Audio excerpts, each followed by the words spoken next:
Согласно статье 21 Конституционного закона Республики Абхазия о выборах депутатов Народного собрания, всем кандидатам в депутаты предоставлено равное бесплатное эфирное время на канале АГТРК. 18 минут бесплатного эфирного времени каждому кандидату, из которых 15 минут выделяется на теледебаты, 3 минуты на агитационные ролики. Эфирное время предоставляется бесплатно, но в первую очередь это право кандидата на участие в эфире, это не обязательство.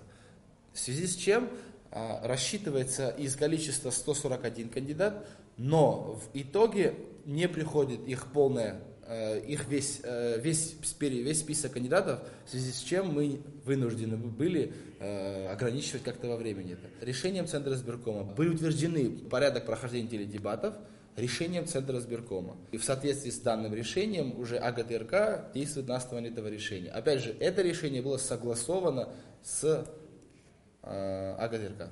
Чтобы свести к минимуму фактор предвзятости, было принято совместное с ЦИК решение об использовании урны с наиболее актуальными вопросами. Мы ставили перед собой задачу максимально раскрыть личность кандидата. И поэтому мы сознательно ушли от формы вопросов от телезрителей, потому что, как показывает практика прошлых лет, эти вопросы, они носили характер его участия в укладке асфальта или каких-то других проблем.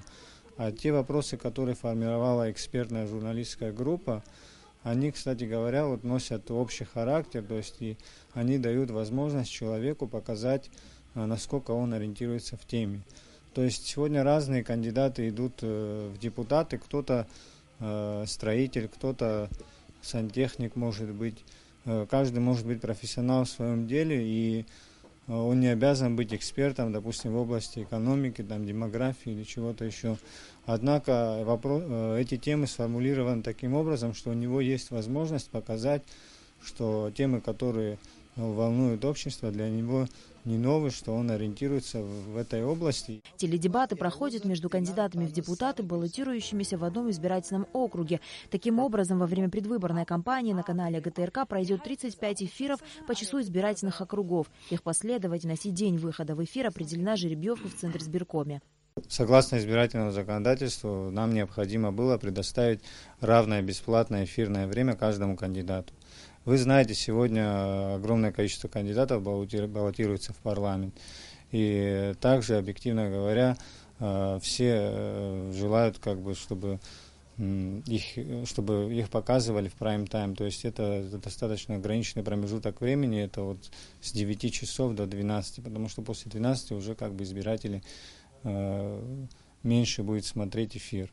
Формат теледебатов из года в год практически не меняется. Что касается непосредственно самой студии, откуда ведется прямой эфир, то она оснащена всем необходимым, чтобы гости чувствовали себя максимально комфортно. В формате, во-первых, главное то, что поменялось. Мы, конечно, отказались от тех грандиозных, таких и долгих представлений кандидатов и сделали все более лаконично. Сам по себе формат, он вообще и определен уже давно, и везде он не меняется, потому что основная часть это все-таки дебаты. Сама студия, она небольшая, но мы сделали декорации таким образом, чтобы поместились те люди, которые идут в качестве кандидатов в парламент. А вы знаете, их было немало, это более 100 человек, поэтому мы предусмотрели все для того, чтобы и 7, и 8, и 9 кандидатов могли присутствовать в нашей студии. Что касается предвыборных роликов кандидатов в депутаты, то они транслируются в обратной последовательности жеребьевки ЦИК,